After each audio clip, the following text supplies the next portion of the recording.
আপনি সত্যি কথা বলছেন, ওরা চ্যানেলে পাঠায় জঙ্গলে, নদীর পাড়ে এইসব জায়গায় ফেলাতে, এটা কোনো অবস্থায় গ্রহণযোগ্য না। যারা রোহিঙ্গা তাদের আমরা অ্যাকসেপ্ট করতেছি।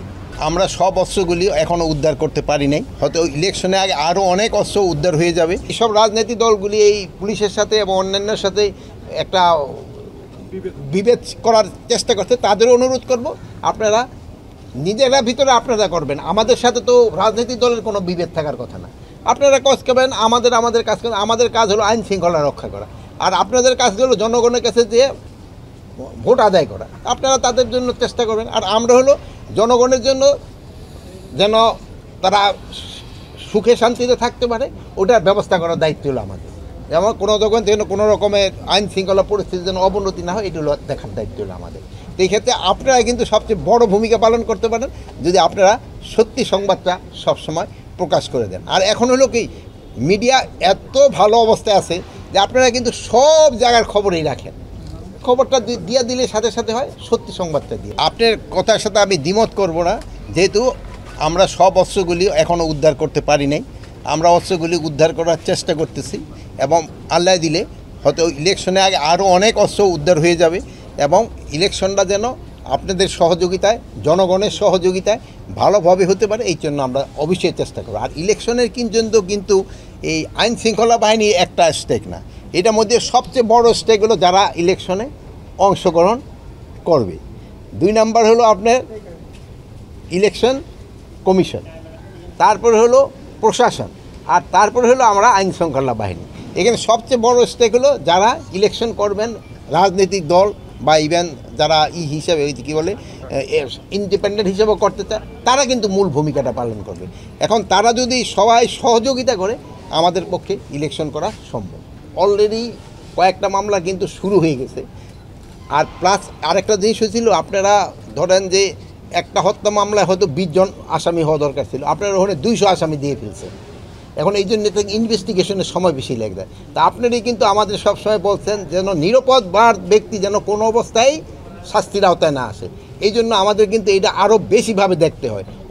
অনেকে নিজেদের স্বার্থসিদ্ধির জন্য অনেকে কিন্তু কিছু নিরীহ লোকের নাম দিয়ে দিছে, এই জন্য কিন্তু সময়টা বেশি লেগে যায়। যদি তারা অ্যাকচুয়াল আসামিদের নামটা দিত, তবে কিন্তু এত সময় লাগতো না। এমন কোনো জায়গা নাই যেখানে মিডিয়া কভার না করে। ইভেন আমি গ্রামেও গিয়ে দেখছি আপনারা মিডিয়া আছেন। এখন এমন কোনো ঘটনা নাই যেটা মিডিয়ারকে অ্যাভয়েড করতে পারে, সব সংবাদে মিডিয়ার মাধ্যমে আসে। তো আপনাকে এই জন্য অনেক অনেক ধন্যবাদ। আর আপনারা জানেন যে অলরেডি ওটার ক্ষেত্রে 4 জনরে অ্যাটাচ করা হয়েছে, এবং আসামি যে 3 জনরে ধরা হয়েছে, এবং এইটা মোবাইলটা অলরেডি উদ্ধার করা হয়েছে। আর এটার জন্য একটা ইনকোয়ারি টিমও করে দেওয়া হয়েছে, এবং দোষীদের যারাই এটা অবহেলা হোক বা যাই হোক, এই অবহেলা যদি করে থাকে তারে শাস্তির আওতায় আনা হবে। এখানে ক্ষেত্রে যায় যারা ধরনের মেসেজটা দিয়েছে, এরা একটা সত্যি মেসেজই দিয়েছে। এখন যারা বাংলাদেশি নাগরিক ওখানে আছেন, তাদের তো আমাদের নিতে হবে। আপনি হয়তো 10 বছর হোক বা 20 বছর হোক, যদি আপনি ওখানে যেয়ে থাকেন, বাট আপনি যদি আমাকে বাংলাদেশিও নিয়ে থাকেন, বাট যারা রোহিঙ্গা তাদের আমরা অ্যাকসেপ্ট করতেছি না। রোহিঙ্গাদের আমরা ওখানে ফেরত পাঠাচ্ছি। তারপরে আমরা তাদের বলতেছি, যদি আমাদের এরকম কোনো বাংলাদেশি নাগরিকও থাকে ওখানে, ওটা একটা নিয়ম আছে, একটা প্রপার চ্যানেলে পাঠানো, ওই চ্যানেলে পাঠাবেন। আমরাও কিন্তু ওদেরও যারা এই আসতেছে ইন্ডিয়া, আমরাও কিন্তু প্রপার চ্যানেলে পাঠাই। বাট ওরা, আপনি সত্যি কথা বলছেন, ওরা চ্যানেলে পাঠায় জঙ্গলে, নদীর পাড়ে এইসব জায়গায় ফেলাতে, এটা কোনো অবস্থায় গ্রহণযোগ্য না। একটা মানে হিউম্যান রাইটও একটা ভায়োলেশন, একটা হিউম্যান রাইটও ভায়োলেশন। এই ব্যাপারে আমরা প্রতিবাদ করে যাচ্ছি, এবং প্রতিবাদে কিছু কিছু কাজ হচ্ছে যে তা নয়, এখন কিন্তু সংখ্যাটা কমে আসছে। মাত্র 30% টাকায় জমির মালিক হয়ে নতুন বাংলাদেশের গড়ে তোলার স্বপ্ন দেখা বাংলা বসতি। এই চাঁদাবাজদের এগেইনস্টে ভালোভাবে তোমাদের অ্যাকশন নিতে হবে। কোনো রকমের কারো কোনো রিকোয়েস্টে কোনো চাঁদাবাজিকে ছাড় দিবা না। চাঁদাবাজ যত শক্তিশালী হোক না কেন, কোনো অবস্থায় তোমার থেকে চাঁদাবাজ কোনো একটাই তোমার থেকে বড় শক্তিশালী, এটা মনে করো।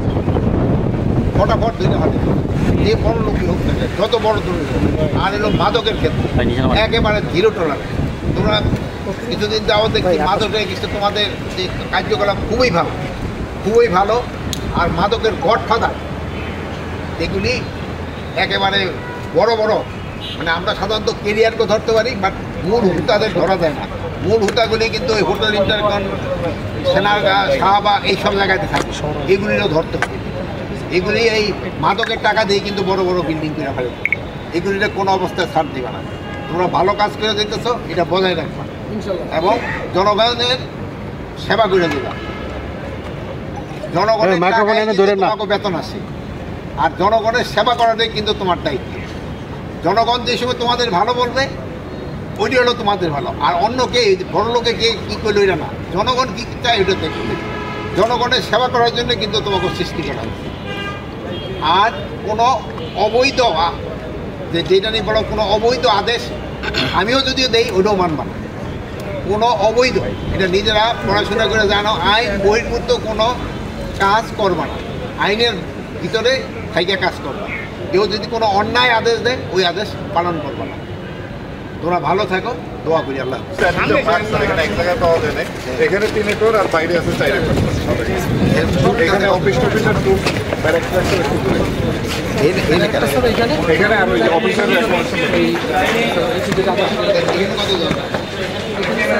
ভাই নিচে নামান।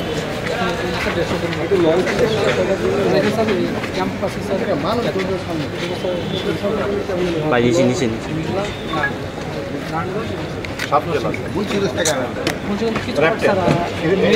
গজারিয়াটা তোমার আন্ডারে আর ওটা হলো ওদিকে র্যাপটেন প্রাণীগঞ্জ ভিতরে কি স্যার ওই যে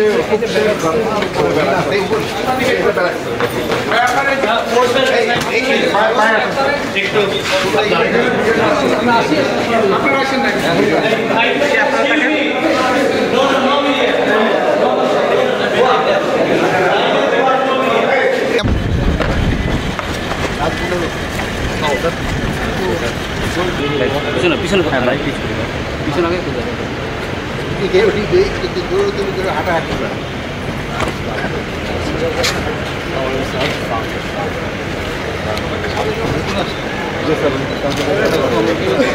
তাহলে একটু ম্যাচটা বুঝে গাছটা লাগাই দিয়ে এরা পয়সা দিচ্ছে। গাছটা ঠিক আছে গাছটা ঠিক আছে আসো তোমরা আসো, একসাথে গাছ লাগে আসি, তারপরে উপরে যাবো। আসো আসো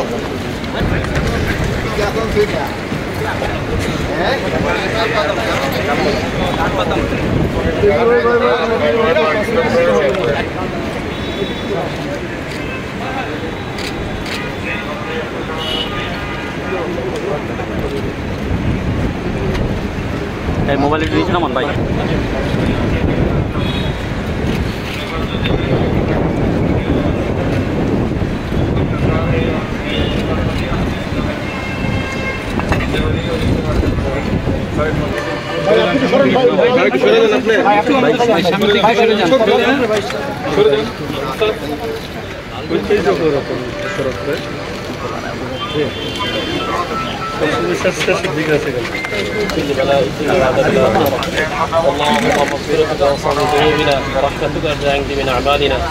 اللهم لك الحمد كما ينبغي لجلال وجهك وعظيم سلطانك. اللهم لك الحمد كله ولك الملك كله ولك الشكر كله بيدك الخير انك على كل شيء قدير.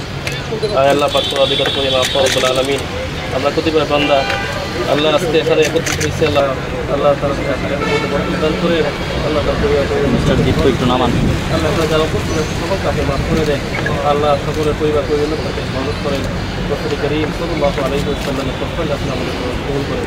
সুবহান রাব্বিকা রাব্বিল ইজ্জাতি আম্মা ইয়াসিফুন ওয়া সালামুন আলাল মুরসালিন আলহামদুলিল্লাহ। করেন আল্লাহ সব ধরনের ভালো মুসিবত থেকে হেফাজত করেন। ইয়া আল্লাহ আমাদের সম্মানিত স্বরাষ্ট্র উপদেষ্টা মন্ত্রী আল্লাহ তার হায়াতের মধ্যে বরকত দান করেন। আল্লাহ আলাইহি ওয়াসাল্লামের তওফিক আপনি আমাদের দোয়া কবুল করেন। সুবহান রাব্বিকা রাব্বিল ইজ্জাতি আম্মা ইয়াসিফুন ওয়া সালামুন আলাল মুরসালিন আলহামদুলিল্লাহি রাব্বিল আলামিন। স্যার এখানে একটু আমাদের বিফ করে দিতেন। ربنا آتنا في الدنيا حسنة وفي الآخرة حسنة وقنا عذاب النار রব্বুল আলামিন আমাদের মাননীয় আমাদের সকলকে নিয়ে কুরবান করছেন তাদের পক্ষ থেকে ইনকামের সদকা জারিয়া হিসাবে কবুল করে নেন ইয়া আল্লাহ। স্যার হায়াত তয়বা দান করেন, নেক হায়াত দারাজ করে দেন ইয়া আল্লাহ। আয় আল্লাহ, বিশেষ করে আমাদের দেশের প্রতি আপনি খাস রহমত নাজিল করেন ইয়া আল্লাহ। উত্তর উত্তর আমাদের দেশের সুখ সমৃদ্ধি শান্তি অগ্রগতি দান করেন ইয়া আল্লাহ। দেশি বিদেশি সকল প্রকার ষড়যন্ত্র থেকে আমাদের দেশকে আপনি হেফাজত ফরমান ইয়া আল্লাহ। আয় রব্বুল আলামিন গত কিছুদিনকে মাইলস্টোন করে যে আল্লাহ বিমান দুর্ঘটনা যারা নিহত হয়েছে আল্লাহ তাদের উপর করে সব বর্ষিস করে দেন ইয়া আল্লাহ। তাদেরকে জান্নাতুল ফেরদাউস নসিব করে নিয়া আল্লাহ। যারা চিকিৎসাধীন অবস্থা আছে আল্লাহ তাদেরকে সুস্থতা দান করে নিয়া আল্লাহ। শোকাহত পরিবারগুলোকে সবর করার তৌফিক দান করে নিয়া আল্লাহ। আয় আল্লাহ, বিশেষ করে বিশেষ বাহিনীর প্রতি আপনি খাস রহমত নাজিল করে নিয়া আল্লাহ। উত্তর উত্তর এই বাহিনীর অগ্রগতি উন্নতি দান করে নিয়া আল্লাহ। মাননীয় মহাপরিচালক থেকে সর্বকনিষ্ঠ সদস্য পর্যন্ত সকলে